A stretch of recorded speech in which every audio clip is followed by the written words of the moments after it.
Louisiana Beer Reviews looks at Montejo canned version. Now, I had this beer in the bottle, and I've had it on draft, but I bought this at Food Town in Houston, Texas, on Airline Drive.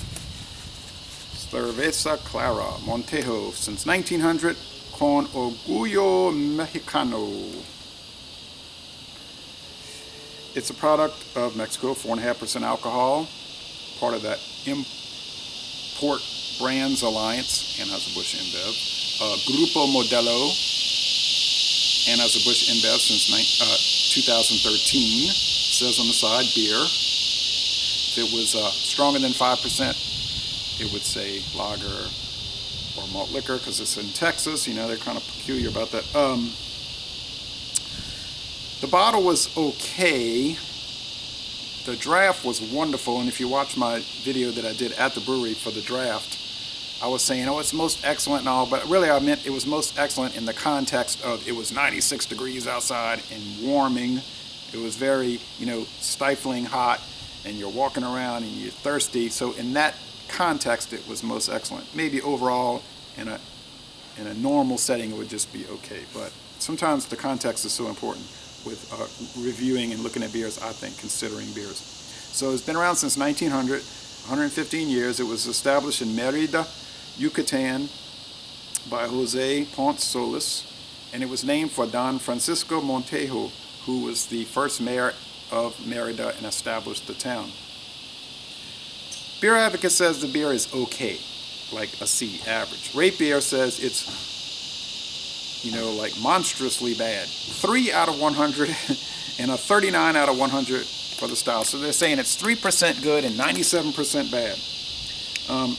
It's only been on the market in the USA for about 2 years, apparently. It was always a Mexico-only beer, but, InBev bought it out, so they've been expanding the Grupo Modelo brands here, and I think you're going to see more of that expansion. 24-ounce can, these tend to spill, because they're filled to the brim, and it's spilling. And that's the main problem. They fill them so high that it just starts dumping out everywhere.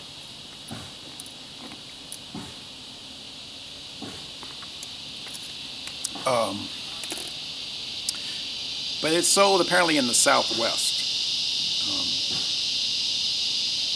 Haven't seen it in Louisiana, but I guess you can find this Montejo in Texas, New Mexico, Arizona, in California, possibly Nevada, Oklahoma, that kind of stuff. But they're going to probably see how it does and expand it. I know if you watch the Los Angeles Dodgers games, you will see it heavily advertised at the stadium, so it seems to be catching on. I see it in all the stores I go to in Texas, bottles and cans, so it's becoming quite popular. And if you look on the website, it's talking about it's pure, we do it naturally, etc. and all that. They said when they first started brewing it, they sold it in jars from wagons. So, and when I was at the brewery, I took that expensive tour. It was like $29.95 for the $25 ticket price, and then the processing charge to buy the tickets online. And then I get to the brewery and they said, well, you could have just bought the tickets walk up. I could have saved $4.95. But I was getting a little concerned that they would sell out, because the 230 tour, Beer Masters tour, was sold out. And I think the reason is people go to that 230 tour, it's over around 4:30, they drink and whatever and sample. They leave the brewery 5:15, head over to the Houston Astros ballpark and watch the game, and it's very convenient for tourists in Houston. But I went to the 10:30 tour, and it was like dead over there. I was the only person in there at the time. And they've only offered tours there at the Anheuser-Busch Brewery since April of 2015, even though Anheuser-Busch built their first Houston brewery in 1893, and their new brewery was built 49 years ago. And the girl said there's certain things they always offer on their flights. Montejo is one of the things, because they're trying to push it. And of course, they said Ziegenbach always is offered because it's a Texas beer, and they try to promote that for people coming down to Texas. You can only really get it around Texas. People from up north would never see it. And then they rotate the other ones. All right, so it smells bready, a little corn, a little yeasty. It smells mostly like ordinary beer, but I find it's different than Corona, because Corona has that distinctive aroma, which is, I don't know, it's hard to describe, like a sourdough. A lot of people say Corona is dull, has no aroma or flavor. I don't get that. I've never thought that about Corona. And of course, if you go to those stores in Texas, Corona is always the big Mexican beer, and then there's the other ones. And of course, Corona Light. Another thing about Montejo, they said it was originally a Vienna lager, and at some point, and they don't say on the website, at some point it was reformulated as a light American style lager, and I don't know when that was done.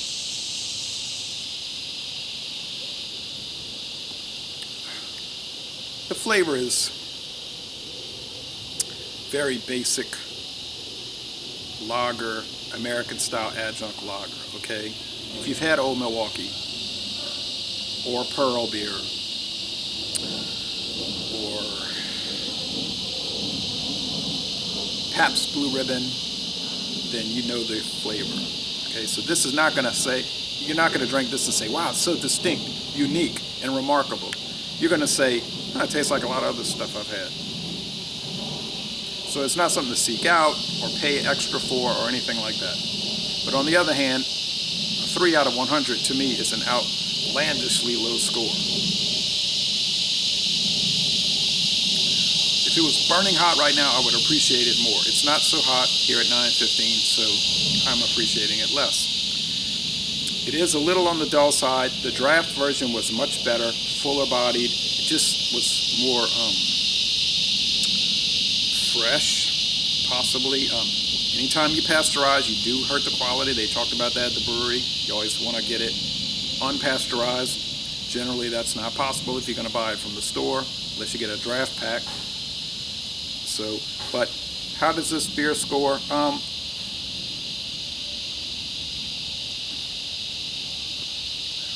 It's no different than the bottle. So bottle or can, you're not going to get any. People will say they pick up metallic with cans. I don't really usually get that.